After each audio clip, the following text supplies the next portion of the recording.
What if everything you thought you knew about how cities are born was hiding just inches beneath the asphalt?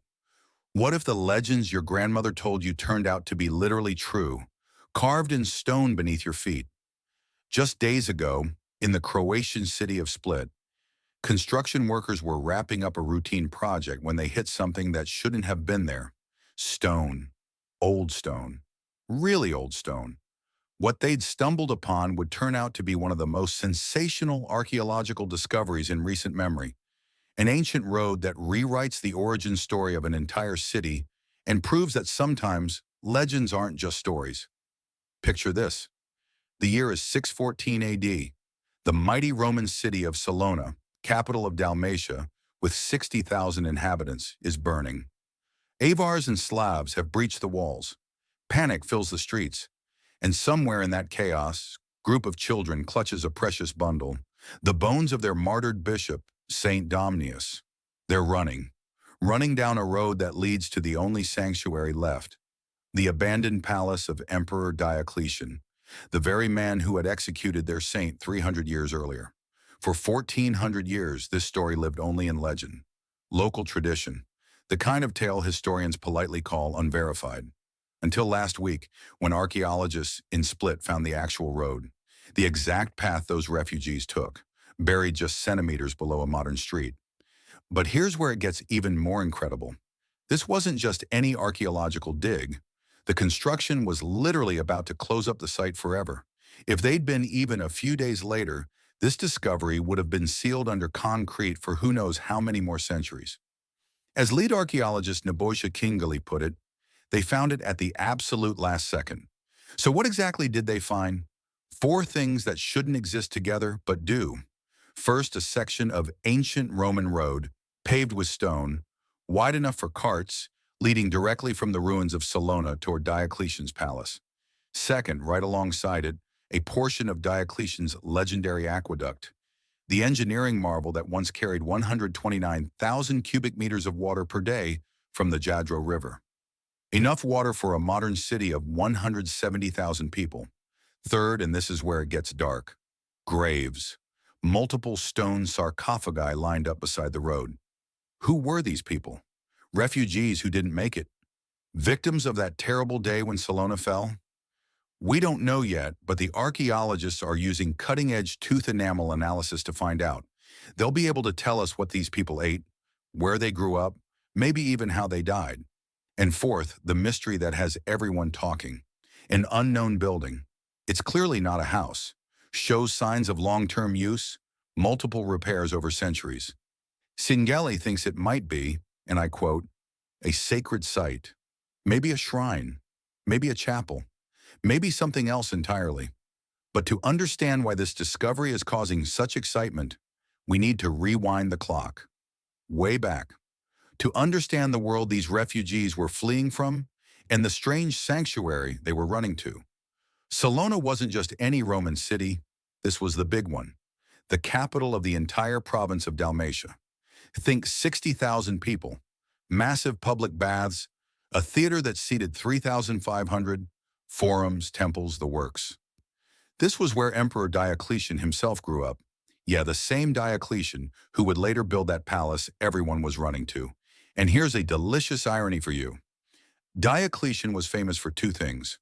One being the only Roman emperor to voluntarily retire. He literally walked away from ruling the known world to grow cabbages in his palace by the sea. When they begged him to come back and save the empire from chaos, he supposedly said, "If you could see the cabbages I planted at Split, you definitely wouldn't dare suggest I replace the peace and happiness of this place with the storms of never-satisfied greed." But the second thing Diocletian was famous for? Persecuting Christians. Brutally. Including one specific Christian, Bishop Domnius of Salona. On April 10th, 304 AD, Diocletian had Domnius tortured and executed in Salona's amphitheater. They buried the martyr outside the city walls, and for 3 centuries, Christians venerated his tomb. Fast forward 300 years. Diocletian is long dead. His palace sits mostly empty, a massive fortified compound with walls 18 feet thick. And then comes 614 AD, the end of the world as the Romans knew it. The Avars and Slavs didn't just attack Salona. According to the ancient accounts, they used deception, pretended to come in peace, got inside the walls, then unleashed hell. The destruction was so complete that for generations afterward, locals said the fields around Salona were white with bones. Farmers were afraid to till the soil because of the ghosts. But some people escaped, and they didn't go far. They went to the only fortified place nearby, Diocletian's palace. Can you imagine the bitter irony? Christians fleeing for their lives to the palace of the emperor who had tried to wipe them out. And not just any Christians. They were carrying the bones of the very bishop Diocletian had martyred. According to the legend, it was children who saved Saint Domnius's relics. The thinking was that the invaders might not suspect or harm children. So these kids grabbed the sacred bones from his tomb and snuck out of the burning city, taking a secret path to the palace. For 14 centuries, this was just a story. A beautiful story, sure, but just a story. Until last week, when they found the road. The actual physical road. Right where the legend said it would be. But wait, it gets better. Or worse, depending on how you look at it. Those graves along the road? They're telling us something. In Roman times, you buried people outside the city, usually along roads. But these graves, these specific graves in this specific place, they might be evidence of how desperate that flight really was. Did some refugees collapse from exhaustion? Was there an ambush? A last stand? The bones might tell us once the analysis is complete. And that mysterious building? Here's where archaeology becomes detective work. It's clearly old, probably Roman, but it was repaired and modified multiple times over centuries. That suggests continuous use. But for what? Cingeli and his team think it might have started as a mausoleum, a tomb for some wealthy Roman family. But then, after the refugees arrived, it might have been converted into something else. A Christian chapel, maybe. A shrine for pilgrims following the path of Saint Domnius's relics. Think about what that means. This wasn't just an escape route used once in a moment of crisis. This became a sacred path, a pilgrimage route, the road where children saved a saint. And here's the kicker. Split still celebrates this journey every single year. On May 7th, the entire city comes out for a festival called Saint Domnius. They carry Saint Domnius's actual skull and bones through the streets in a massive procession. It's been happening since the Middle Ages. And now, for the first time, we know they could literally be retracing the original route. The same stones, the same path, 1,400 years later. But the ironies don't stop there. Remember Diocletian's retirement palace? The refugees didn't just hide there temporarily. They moved in permanently. They converted Diocletian's own mausoleum, the tomb he built for himself, into a Christian cathedral, the Cathedral of Saint Domnius. They put the bones of the martyr inside the tomb of his killer. To this day, it's the oldest Catholic cathedral in the world, still in use in its original structure. Think about that for a second. The man who tried to eliminate Christianity has been spending the last 1,700 years with a Christian saint in what was supposed to be his eternal resting place. You literally cannot make this stuff up. The aqueduct they found alongside the road tells another story. Diocletian built this massive water system to supply his palace, bringing fresh water 9 kilometers from the Jadro spring. It was an engineering masterpiece. Parts of it were so well built that when they restored it in 1879, it worked perfectly until the 1930s. Even today, locals swear the water from the Jadro spring is the best tasting in the land. But by 614, when the refugees were fleeing, the aqueduct had been broken for decades. The water had stopped flowing. Only the road remained, a dry path beside a dead watercourse, leading desperate people to an unexpected sanctuary. What makes this discovery even more remarkable is where they found it, at a place called Ad Basilicas Pictus, which means at the painted basilicas. Archaeologists have known for over a century that this area was special. They'd already found remains of 2 ancient churches, a baptistery lined with precious alabaster, even what might have been a Roman marketplace. But nobody expected to find the refugee road. It was hiding just centimeters below the modern street, perfectly preserved. If that construction project had finished on schedule, we'd never have known it was there.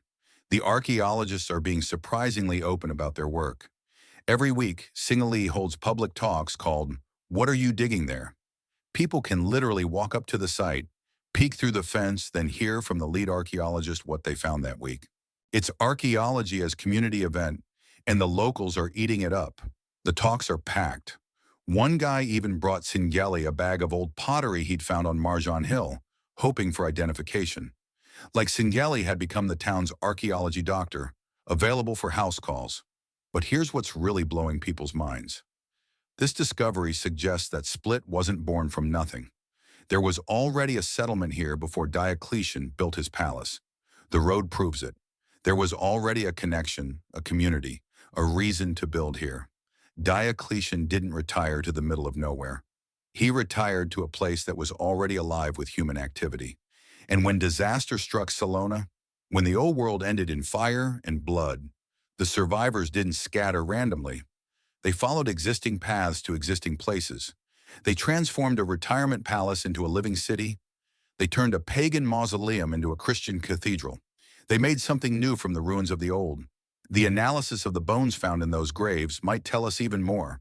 Using isotope analysis of tooth enamel, scientists can determine where someone grew up based on the water they drank as children.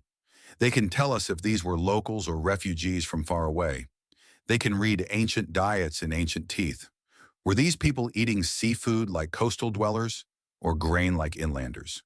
Were they healthy or malnourished, young or old? Each skeleton is a story waiting to be decoded. Each grave is a mystery that might illuminate that terrible day in 614. And that unknown building, the more they study it, the more questions arise. The construction technique might tell us when it was built. The repairs might tell us how it was used over centuries. Was it a way station for travelers? A shrine for pilgrims? A chapel where refugees prayed for deliverance? Yelena Jovanovic from the Archaeological Museum said something that really sticks with me. We live in a country that is an archaeological paradise. Just a few centimeters below the asphalt lies an entire network of historical information. She's right. But it's more than just information, it's validation. It's proof that the stories we tell ourselves about who we are and where we come from aren't just stories. Sometimes they're literally carved in stone beneath our feet.